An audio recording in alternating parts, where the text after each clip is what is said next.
Okay, welcome to session number, let's see, 16 in our series, Genesis in Depth.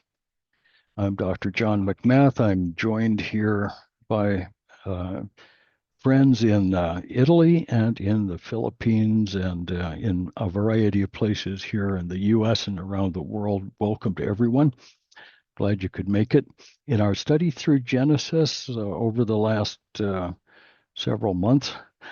We're moving relatively slowly. I want to take the time to dig deep and uh, help everyone to see as much of this as possible. If you don't have the notes, um, let me know via chat, and I'll try to make sure that you get that. Okay, we are in chapter 14 of the book of Genesis, and the story of Abraham is unfolding. And as we have seen, Abram and Sarah are childless. Sarah apparently is Sarah or Sarai is apparently uh, barren. She can't have children. And both of them are getting old. They're over 75 here, and so it's coming right along. And we're going to see that story unfold. Lot, the nephew, uh, has had trouble with between his herdsmen and Abram's herdsmen, and so Lot has departed to his choice of the best land, and he's ended up in the cities of the plain, and specifically in the city of Sodom. Now, Sodom is not a nice place by any stretch. It's probably for its own time. It was a well-founded and prosperous city, but it was built on all of the wrong things. Sodom and the rest of the cities of the plain seemed to form a coalition, and they represent a kind of godless totalitarianism. The the king of Sodom and the kings who were with him could do pretty much what they wanted. They built a place that was thoroughly evil according to their own desires. It was what they wanted. Uh, the uh, the chapter as we get into this, in the last chapter, we saw that Abram and Lot were looking over the land, and they looked down at the valley of what is today the Dead Sea, the Jordan Valley, and it was a beautiful, wide, green, prosperous plain. This represents uh, the way the Jordan Valley was before it was judged. So there's a judgment coming, and we're going to discover in just another couple of chapters is that the problem in the cities of the plain was the widespread practice of idolatry, of the fertility religions, and amazingly enough, homosexuality. Uh, the uh, the people of Sodom were incredibly evil on many different levels. Lot knew what he was getting into when he went to that place. Uh, he he picked and chose and decided to live right in Sodom. Theoretically, he could have had an evangelistic witness in that place. I've I've known men from my days in seminary who picked that kind of a ministry in the bar and tavern district in the downtown where our seminary was located. I so I know that it can be done. They started a church in a tavern of all places because it wasn't open on Sunday mornings. All kinds of people came. So it can be done, but Lot didn't Yung do that. maabot ang signal doon. Generally speaking, what happened with Lot Yung maabot. is that he allowed the surrounding culture to silence him. He became conformed to the pattern of the world, as we're told not to do in Romans 12. So Lot knew what he was getting into. He chose to assimilate with this evil culture. That's what happens. There's an old saying that if you play stupid games, you're going to win stupid prizes. And Lot was playing a stupid game. Chapter 14 shows the first of a sequence of stupid prizes that he wins. So let's go ahead and get into chapter 14. Uh, it's uh, it's enigmatic on a lot of levels. That is, it's really a little hard to understand all of the details. There are some details we just have to take as they are because we don't know quite what to do with them. But the overall passage is clear enough. It came about in the days of Amraphel, king of Shinar, Arioch, king of Elasar, Chedorlaomer, king of Elam, and Tidal, king of Goyim. Okay, list of four kings. And the date has to be shortly after 2100 BC, 2100 years before Christ. This is a period of history concerning which we know very little. It's the end of what we typically call the early Bronze Age and the beginning of what we call the Middle Bronze Age. It's this transitional time when the world was in, or this part of the world, the part of the world that the Bible is concerned in, was in a time of change. There was a lot of instability in the world. It was passing from a time of relative peace into a time of often terrifying instability. There are wars and rumors of war everywhere you look in this part of the world. Uh, and perhaps this is all a part of that. Uh, what we see is a coalition of four kings. We look at their names, and I know the names don't mean a whole lot, but if we look at those names and look at the historical sources that we have outside of the Bible, we're not going to find any of these specific men, but the names are common. These are royal names from places in Mesopotamia and Syria, not terribly far away from the cities of the plain. If you follow the Fertile Crescent route, um, so Amraphel is the same name as Hammurabi, same guy.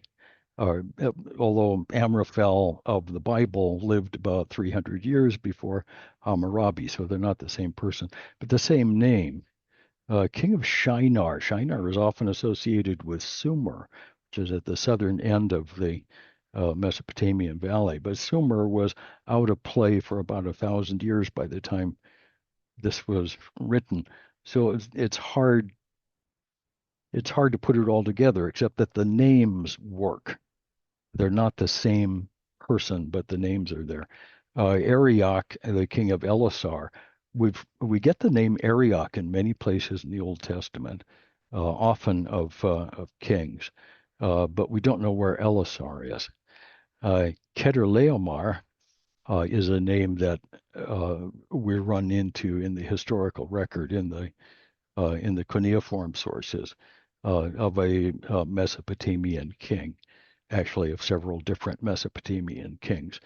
Um, this particular Chedorlaomer, king of Elam, we have never seen anywhere else. And then Tidal, king of Goyim. The name Tidal is not uncommon in royal names, but we don't run into that a whole lot. The word goyim means simply of the nations, which is very uh, unspecific. I mean, who is he the king of? In every case, the army represented by these four kings would have been relatively small. This was on the order of an annual loot and plunder raid. And the kings of Syria, Mesopotamia, had apparently had a uh, uh, suzerain vassal relationship with the cities of the plain, and the cities of the plain had rebelled, and so now there's going to be yet another war, and the uh, cities of Mesopotamia are going to take whatever they want from the rebel cities. It's there it is. It's just kind of an interesting thing. And they made war with Bera, king of Sodom, with Bersha, king of Gomorrah, Shinab, king of Admah, and Shemapar, king of Zeboim, and the king of Bela, that is Zoar. Okay, so four of them are named, the others not. Bela is sometimes called Zoar. Uh, those names are associated with the southern end of the Dead Sea. We find some of the names, like Sadim is a modern name for a resort area at the south end of the Dead Sea. There's a Mount Saddam, which is again a name taken from this. These names go back a long time, but there are very few remnants of cities, the south end of the Dead Sea. Archaeologists have begun over the last 20 years or so to excavate in that area. It's quite difficult work, and it's a difficult place to spend any time.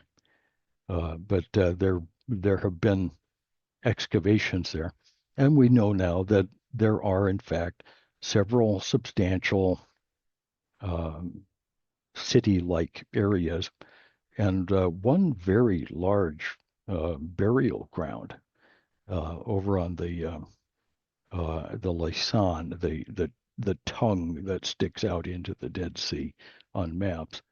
Uh, in the Mesopotamian literature, we have mention of the so-called cities of the plain, and they're grouped together as one group. The Mesopotamians seem to understand that this was an important trading partner uh, prior to prior to 2000 BC. Uh, in a place called Ebla in Syria, we actually see a listing of these five cities. All five names are used in the tablets at Ebla, uh, and this was monumentally important when it first came out, because we'd never seen those names appear anywhere else. Here it was. The tablets of Ebla also have a lot of biblical names in them, and a lot of important stuff there. 99% of which hasn't been fully published, and it's been out there for 50 years, but most of it hasn't been published. Uh, Very slow work, but it's very good. So anyway, we've got four kings fighting against five kings, and these came as allies to the valley of Siddim, that is the Salt Sea. Okay, that little parenthetical note in verse 3 was probably added by an editor after the time of Moses. Believe it or not, the Bible itself went through a bit of a process, not a huge process, but you can sometimes see the little parenthetical notes. Nobody remembered the Valley of Siddim anymore, and so the Salt Sea, what we call the Dead Sea, uh, is there. At 12 years, they, the cities of the plain, had served Chedorlaomer, but the 13th year they rebelled. Okay. They served Chedorlaomer because he was a bad guy. It's just uh, a nasty piece of work. Most of the most of the ancient so-called kingdoms or empires were built on the model of looting and plundering. Once a year, the kings would go out to war, and by that they meant they would surround a settlement like Sodom, and tell whoever came to the top of the wall, you've got until sunset tonight to deliver, 100 slaves, 10 bags of gold, and anything else that we demand. And so you send that out, and we'll let you live another year. Uh, and in the process, they would essentially try to break the economy of the target city so that it could never put together a coherent defense. Uh, this is so common that we find it everywhere, well, right up to the present day. Uh, Many times, wars are started by looters and plunderers who have run out of stuff they've stolen from other people, and so they're going after some more. Instead of trying to produce something valuable in the land that you have, they're going to their neighbors and stealing what they have produced. Uh, that's a really bad thing. Uh, it's a it's a normal part of a pagan culture. That is, this is a lawless culture in the biblical sense. They have no respect for anyone else's property, and they're too lazy to build an economy and a culture that is of value on their own. So this is symbolic of really the course of most of history. During the Second World War, Adolf Hitler made war in Europe in order to conquer land with resources that he wanted to build a very strong Germany for himself. In Japan, the Emperor Hirohito went along with uh, people who should have known better, people like Tojo, uh, the prime minister, and others in the cabinet who recommended that they expand into Asia to build an East Asian co-prosperity sphere of influence. That those of us who've been to the Philippines and those of you who are Filipino will remember very well. The Philippines was uh, conquered by the Japanese during the war. So were large portions of China, Indochina, uh, the the islands of the Pacific, and all of that was a kind of loot and plunder economy. People have to be taught to produce their own wealth with their own property. This was a very, very, very, very bad thing. We should think of this as we see the description here as a fairly small scale raid. This was not a war on the modern scale, not tanks and machine guns and battleships and whatnot. This was several hundred men on camels attacking 5 cities that probably added up to several hundred or perhaps 1,000 or so people. Not a good thing. 12 years they'd served Chedorlaomer, but the 13th year they rebelled. The 14th year, Chedorlaomer and the kings that were with him came and defeated the Rephaim in Ashtaroth Karnaim, and we don't know who they are, and the Zuzim in Ham, and we don't know who they are, and the Emim in Shava Kiriathaim. We don't know who they are or where they lived, but they were defeated. And also the Horites in their Mount Seir. Now, Mount Seir is the southern part of Lebanon, and we recognize the term Horites as the Hurrians. This is an Indo-European group that came down from somewhere in the north, possibly from Turkey. That would be Hittites. A little farther to the east is a group that we call the Hurrians, who set up quite an extensive kingdom for a while called the Mitanni. They were an Indo-European people, perhaps associated with Persia. Who are they? Well, I don't know. It's a long time ago. The Horites and their Mount Seir. As far as El Paran, which is by the wilderness. Now, I would say that Paran is, in fact, in the wilderness. It's not just by the wilderness. It's a nasty place down toward the south end of what is today the Dead Sea, on the Jordanian side of the river. So all of these names and almost all of these places are spots that fit very well with history. We have archaeological backup for all of this. So this is a historical battle. It's a small battle, more of a skirmish than a battle, but still, this is historical. And what the Bible is giving us here is insights into the way that often historical movements will carry with them the judgment of God. Okay, what is the point of all of this that's going on? Well, the point of the story is the chastisement of Lot.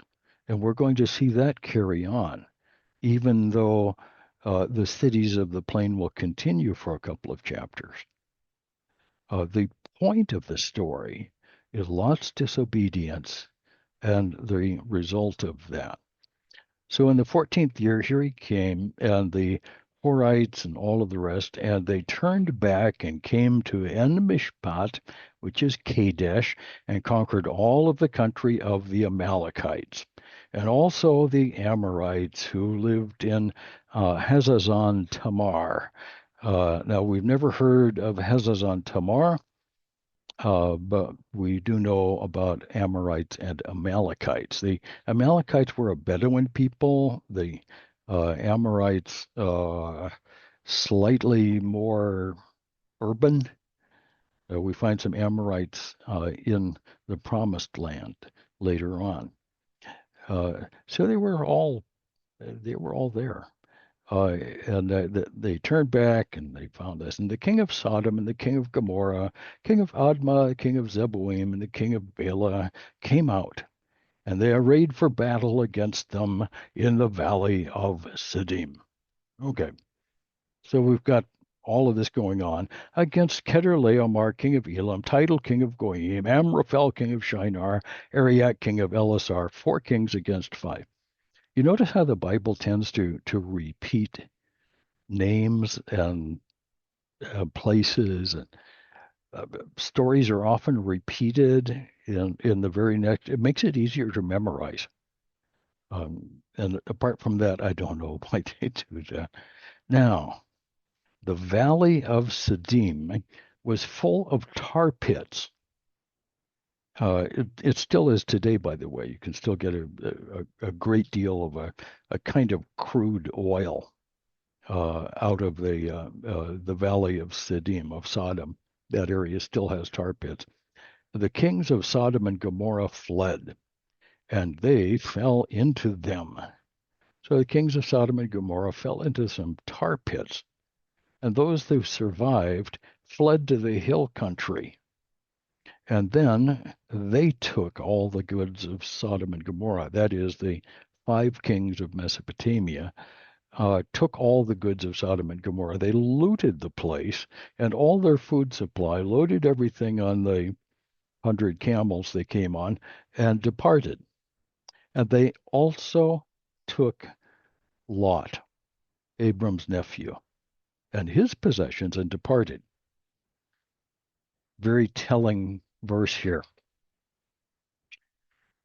Abram's nephew, Lot, Abram's nephew, and his possessions, and they departed, for he was living in Sodom.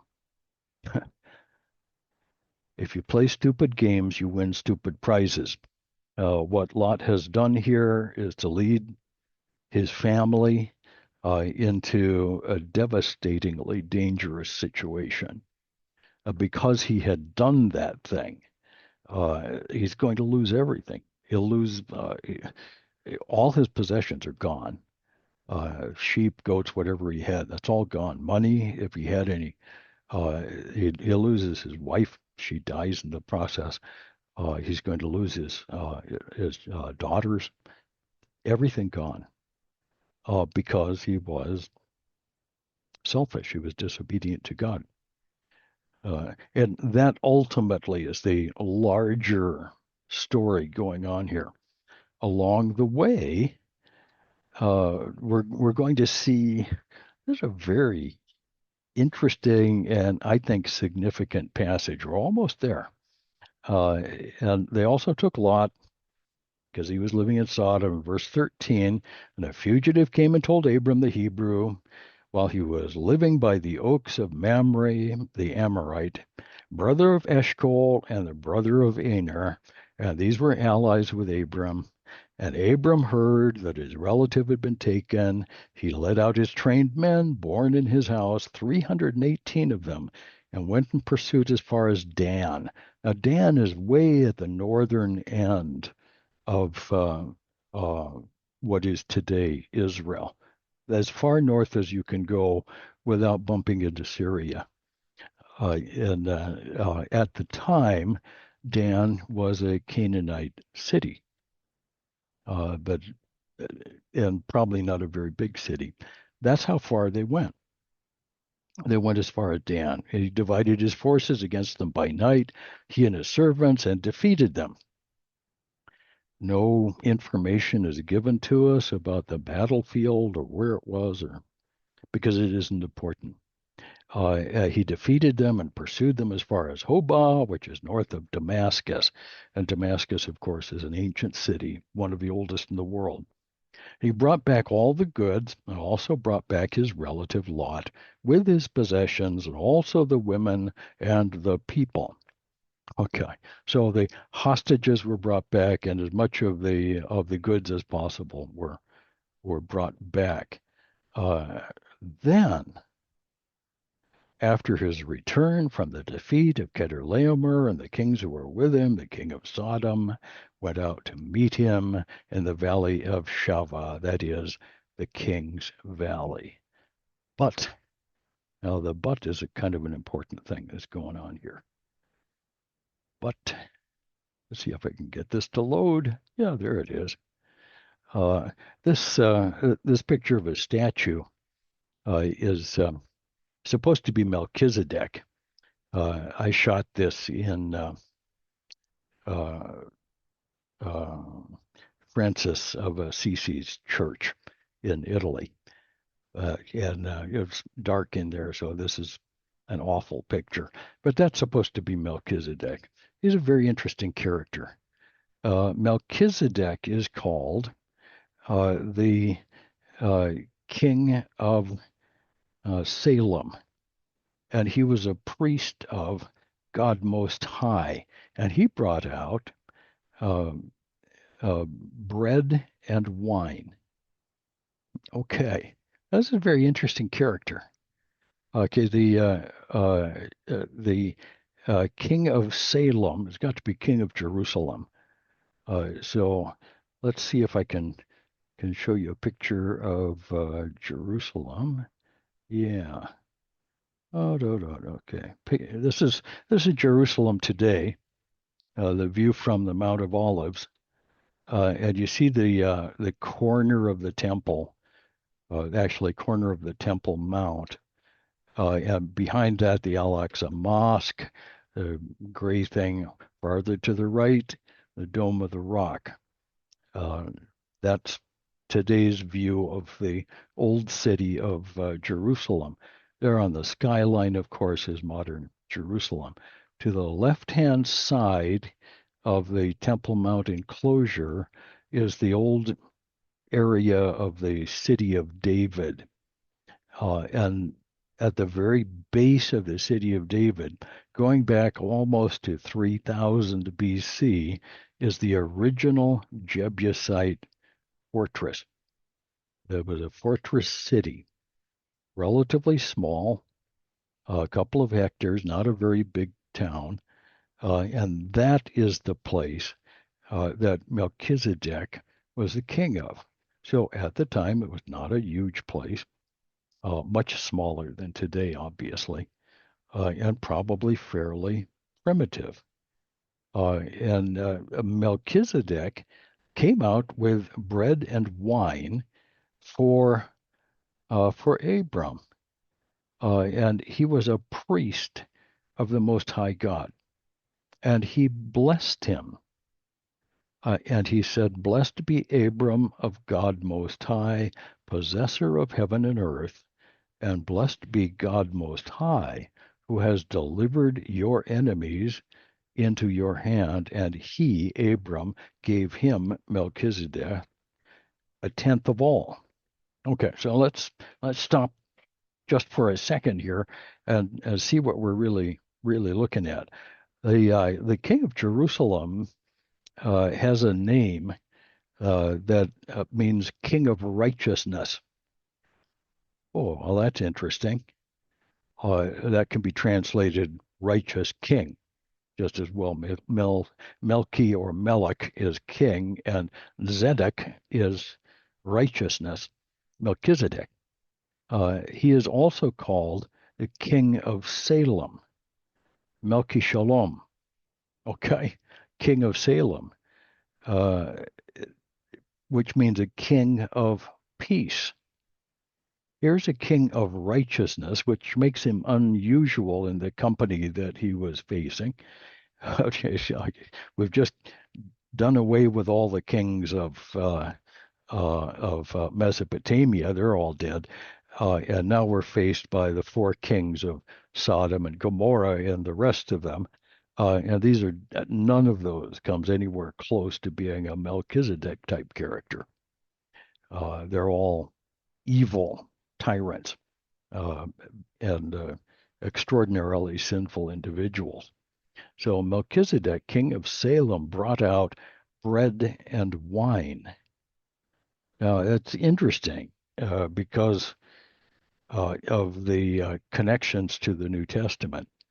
We often assume there are some kind of typical ties here. The bread and wine, perhaps reminiscent of the Last Supper.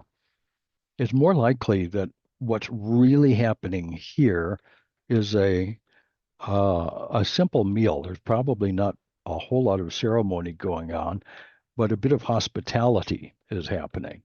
And there, Melchizedek is saying, I want to do what's best for you. So he brought out bread and wine.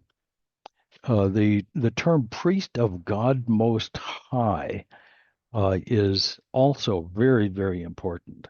This is the first time that we see this in the Bible. It's not terribly common. The term God Most High, or El Elyon, is only used by Gentiles. It's never a name that the Jews give to God. They call him Elohim or Yahweh or some compounds of that. El Elyon is Most High God, and typically is used by the Gentiles to refer to the Creator God, or the God who was above the gods. In the wider Middle Eastern context, all of the nations were polytheistic. Uh, they worshiped lots and lots of God. They worshiped nature. They were um, primarily interested in the fertility of the land, the fertility of their flocks, the fertility of the people. And so they would worship the gods of the various things that they needed to keep everything fertile. And much of this became overtly sexual and overtly pagan in some really, really bad ways. At any rate, Melchizedek is representing a tradition that runs counter to that polytheistic idea. In that polytheistic world, there is almost always some kind of a father God, a creator God, a most high God, a God who lives in the sky, something like that. He is almost always represented by uh, a character who has departed, who is hidden, who has gone away. So in the Canaanite literature, there is a god known as El, the father of Baal and Asherah and Mot and all of the other Canaanite gods. Uh, and if you ask who is the father or the creator of all of these others, they say, well, that would be El. He is the most high God, but he lives far away on a mountain that none of us can reach. And so he's gone. And in the meantime, we worship the created things. That's what Paul says in Romans chapter 1. They stopped worshiping the God who created them and began to worship the created things. It's an evil thing. But from the time of the creation, Adam and Eve, the godly line leading down to the flood, Noah, there were always believers who worshiped the one true God of creation. There were always some of these monotheistic believers.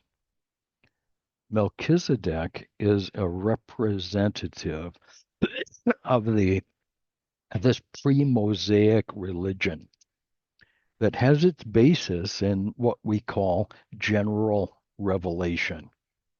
All Melchizedek really had was the tradition that there is one God who created all there is. And then by looking at all there is, he connected the dots as his forefathers had done and discovered that the God who created must be good. He must be powerful. He must be incredibly wise. He must be capable of salvation.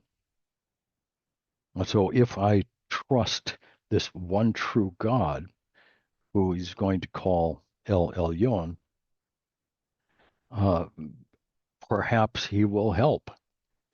Now, this, of course, is a gift of God in itself. Melchizedek uh, is certainly a saved man, but he was saved like everyone else in the Old Testament by looking forward to the completed work of Christ. He is, however, separate from and prior to the Mosaic religion of Judaism. Uh, and he represents a possibility that I find fascinating, that um, there still exist out in the world, particularly in very primitive cultures, a possibility of Melchizedek type believers. I don't know, I don't expect to find very many, but the possibility is that they are out there. They have responded with faith to the clues that are found in general revelation. They have rejected the polytheistic option and believe that there is one true God who is, in fact, capable of redeeming. When missionaries meet these people out in very primitive cultures, they often find a people group that is ready and willing to hear the truth. They've been anticipating the coming of someone with a message from the one true God. Uh, and I'm not going to go all the way into that. A fellow by the name of oh my, uh, I hate it when I forget stuff. Uh, but the title of the book is Eternity in Their Hearts. And okay, I don't have it here. Okay, well, so be it. Eternity in Their Hearts, and some other good books, stuff that missionaries read a lot because we like that stuff, missionary anthropology. This monotheism that Melchizedek practiced was always an exception to the rule. So he would be a bright light in an otherwise dark land.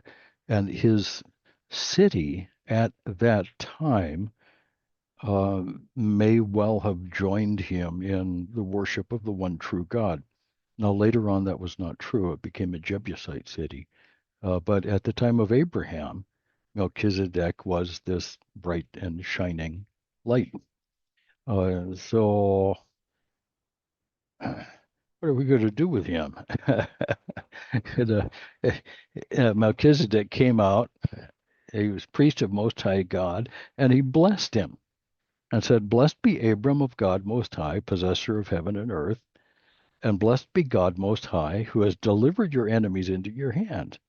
And uh, Abraham, gave him a tenth of all. So Abram paid a tithe to Melchizedek. Melchizedek blessed Abram, and Abram paid a tithe to Abraham. This story, or to Melchizedek. This story comes up also in a full chapter of the book of Hebrews, chapter 7, explaining why Christ is of a higher order of priest than Levi or Aaron. The Aaronic priesthood of the Levites in Israel was given by Moses. But Moses is 500 years after Abram and after Melchizedek. Melchizedek was a priest who blessed Abram. Therefore, Abram was subsidiary to Melchizedek. Melchizedek was the great king here, and Abram is his vassal, as it were. And then Abram paid a tithe. And in the book of Hebrews, we're told that Levi is also subsidiary to Melchizedek because Levi also paid the tithe to Melchizedek, being in the loins of his father. Kind of a strange description, but that's what we're dealing with there. It's a fascinating thing. Let's see if I've got a picture of yeah, okay. This is actually a mosaic found um, in a church. Where is this found? This is in Ravenna, in one of the old churches, and I can't even remember now. But here's a picture of Melchizedek on the right, offering bread and wine to Abram on the left, Abram and his army, and over on the right you've got the kings of Sodom and Gomorrah, all those bad guys, and this is the scene. So many people have tried to say, and I think probably rightly so, that Melchizedek is a type of Christ. The word type is from the Greek word tupos, and it means a picture or an illustration of the work of Christ. Yeah, it kind of works that way. Um, Let me go through this. The Hebrews 7 is the comparison. It's the only other place in the Bible where we really mention Melchizedek. And The Hebrews author tells us that Christ is not descended from Levi, but rather from Judah, uh, and therefore not qualified to be a Levitical priest.